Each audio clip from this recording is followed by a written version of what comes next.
ஆக்சுவலாக முந்திரி பழத்தை பொறுத்த வரைக்கும் இது வந்து ஷார்ட் ஷெல்ஃப் லைஃப் உள்ள ஒரு ஃப்ரூட்டு. அதை உடனடியாக அது கெட்டு போயிடும்.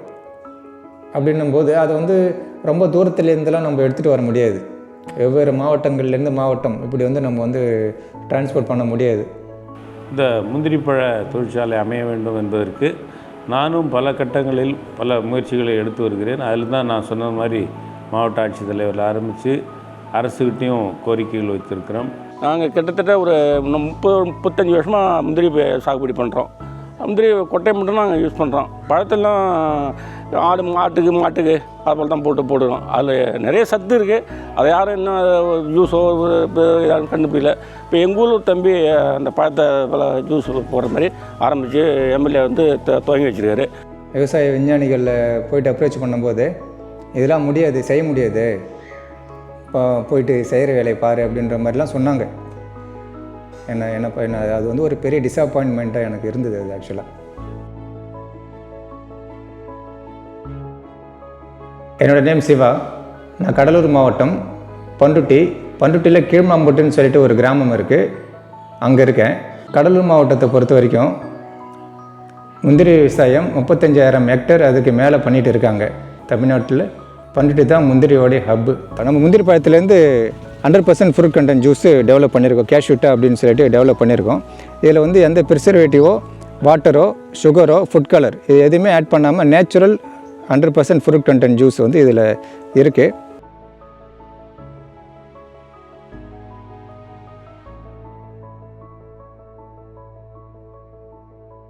நம்ம பண்ருட்டி,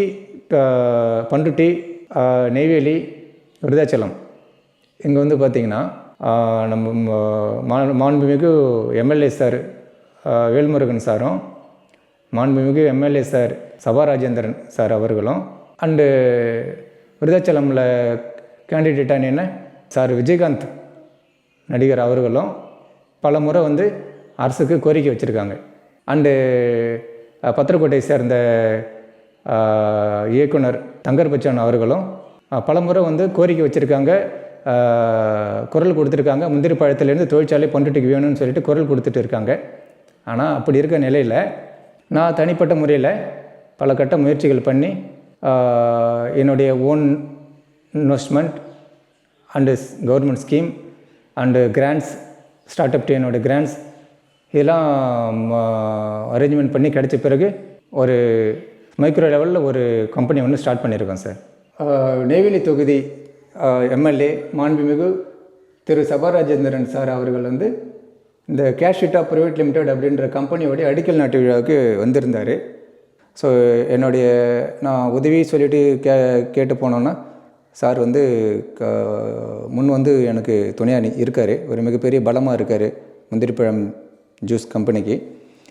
ஸோ வேலைவாய்ப்பு உண்டாக்கணும் அப்படின்ற ஒரு பெரிய நோக்கம் இருக்குது அப்படின்றதால சார் வந்து மிகப்பெரிய எனக்கு ஒரு துணையாக இருக்கார் மாண்புமிகு எம்எல்ஏ சார் திரு சபா ராஜேந்திரன் அவர்கள்.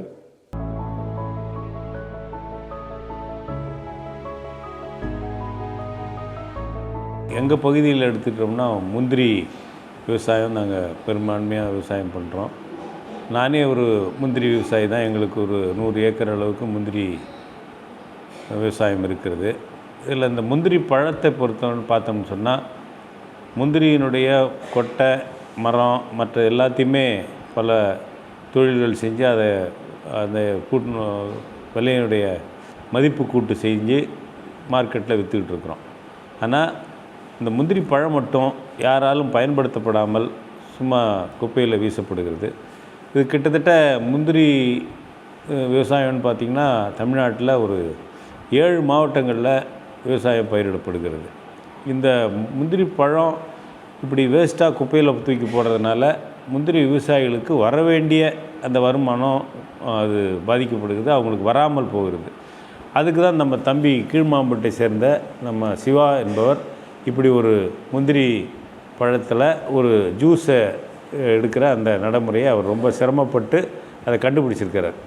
அந்த இவ்வளோ நாளாக அந்த பழத்தை கிட்டத்தட்ட 30-40 வருஷமாக ஆட்டுக்கு மாட்டுக்கு அப்படி போட்டுக்கின்னு ஆடு திங்கும் மாடு திங்கும் அப்படி தான் பண்ணுறோம். அந்த பழத்தை வந்து எங்களுக்கு எந்த பயனும் கிடையாது பழத்தால். இப்போ தான் தம்பி பல பண்ணியிருக்காரு. அது அவர் பண்ணால் இன்னும் பெருசாக நல்லாயிருக்கும். அதுவும் இல்லாமல் முந்திரி பழத்தில் வந்து பார்த்திங்கன்னா ஷார்ட் ஷெல்ஃப் லைஃப், அது உடனடியாக அது வந்து கெட்டு போயிடுற ஒரு பழம். அது மற்ற விவசாய பழங்கள் கூட கம்பேர் பண்ணும்போது முந்திரி பழம் வந்து இம்மிடியட்டாக கெட்டு போயிடும். ஸோ அது வந்து இன்னொரு காரணம், யாரும் அதை பயன்படுத்தாததுக்கான காரணம். இந்த முந்திரி பழத்தை கிட்டத்தட்ட வந்து பண்ருட்டியில் 200 வருஷமாக முந்திரி விவசாயம் பண்ணிகிட்டு இருக்காங்க. அந்த 200 வருஷமாக முந்திரி பயிர் தான் வந்து எல்லாம் பயன்படுத்துகிறாங்களே தவிர, முந்திரினாலே முந்திரி பயிர் அப்படின்றது தான் ஒரு அடையாளம் இருக்க தவிர, அதையும் தாண்டி முந்திரி பழத்தில் நிறையா சத்துக்கள் இருக்குது. ஆனால் அது வந்து அதோடைய மகிமைகள், அதோடைய பயன்பாடுகள் அறியாமல் தெரியாமல் 200 வருஷமாக வந்து முந்திரி விவசாயிகள் அந்த முந்திரி பழத்தை கீழே போடுறாங்க. இதன் மூலமாக வந்து முந்திரி விவசாயிகளுக்கு கடலூர் மாவட்டத்துக்கு ஒரு பெரிய அளவில் வந்து ஒரு வருவாய் இழப்பு 200 வருஷமாக நடந்துகிட்டு இருக்குது. இது வந்து 2025 அந்த சம்பவம் நடக்கலை, 2024 நடக்கிற, கிட்டத்தட்ட இதுக்கு முன்னாடி ஒரு 200 வருஷமாக 1800 அதிலிருந்து இது வரைக்கும் முந்திரி பழத்தை கீழே தான் போட்டுட்டு இருக்கோம். இது வந்து கடலூர் மாவட்டத்தில் மட்டும் இல்லை, இந்திய அளவில்.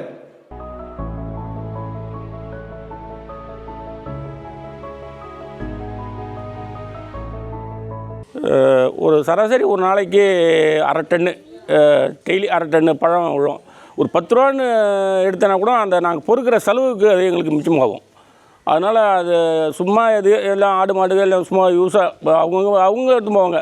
இப்போ அவர் எதாவது காசு கொடுக்குற மாதிரி இருந்தால் நாங்கள் பொறிக்கும் போய் அவர் வீட்டிலே ஒப்படைச்சோம். ஒரு 10 ரூபான்னு கொடுத்தாலே ஒரு நாளைக்கு 1/2 டன்னுனா எங்களுக்கு ஒரு 1000-500 கிடைக்கும். அந்த பொறுக்கு 2 பேர் கூலியாகி கிடைக்கும். அதே இப்போ மாம்பழம்னா எங்கள் ஊரில் மாம்பழம், பலாப்பழம், முந்திரி இதான் அதிகமான சாகுபடி. இது 2 பலாப்பழம் மாம்பழம்லாம் நல்ல ரேட்டுக்கு போகுது. முந்திரி பழம் மட்டும்தான் வேஸ்ட்டாக போகுது. அது ஏதாவது ஒரு 10 ரூபா அளவுக்கு எடுத்தால் கூட எல்லாம் பொதுமக்கள் எல்லாம் அவர் அப்படியே எடுத்தாக்க ஒரு நாளைக்கு 5 டன்னு 6 டன்னுக்கு அவர் வீட்டுக்கு போய் கொடுப்போம். இல்லை எங்கள் கிராமத்தில் இருக்க பூரா. இந்த முந்திரிப்பழ தொழிற்சாலை அமைய வேண்டும் என்பதற்கு நானும் பல கட்டங்களில் பல முயற்சிகளை எடுத்து வருகிறேன். அதில் தான் நான் சொன்ன மாதிரி மாவட்ட ஆட்சித்தலைவரில் ஆரம்பித்து அரசுக்கிட்டையும் கோரிக்கைகள் வைத்திருக்கிறோம். உங்கள் தொகுதியில் முதல்வர் அந்த 10 கோரிக்கைகளில் கூட ஒரு கோரிக்கையாக இந்த எங்கள் பகுதியை சேர்ந்த முந்திரிப்பழ விவசாயிகளுக்கு பயன்படுகின்ற வகையில் இதை செய்யணும்னு சொல்லியிருக்கேன். இப்படி செய்கின்ற போது விவசாயிகளுக்கு கூடுதல் வருமானத்தோடு சேர்ந்து இந்த பகுதியில் இருக்க படித்த இளைஞர்களுக்கு ஒரு வேலை வாய்ப்பும் உருவாக்குகின்ற வாய்ப்பு இருக்கிறது. எனவே இந்த முந்திரிப்பழம் சம்மந்தப்பட்டதை இதை சாதாரணமாக எடுத்துக்கொள்ளாமல் அரசும் அரசு துறை நிறுவனங்களும் அரசு அதிகாரிகளும் இதில் கவனம் செலுத்த வேண்டும் என்று சட்டமன்ற உறுப்பினர் என்ற முறையில் நான் அதை அவர்களுக்கு ஒரு வேண்டுகோளாக வைக்க விரும்புகிறேன். விவசாயிகளுக்கு கூடுதல் வருமானம் வருகின்ற பொழுது மாண்புமிகு தமிழக முதல்வர் அவர்கள் 1 ட்ரில்லியன் பொருளாதாரத்தை நோக்கி தமிழகத்தை முன்னேற்ற வேண்டும் என்ற உழைத்து கொண்டிருக்கிறார்.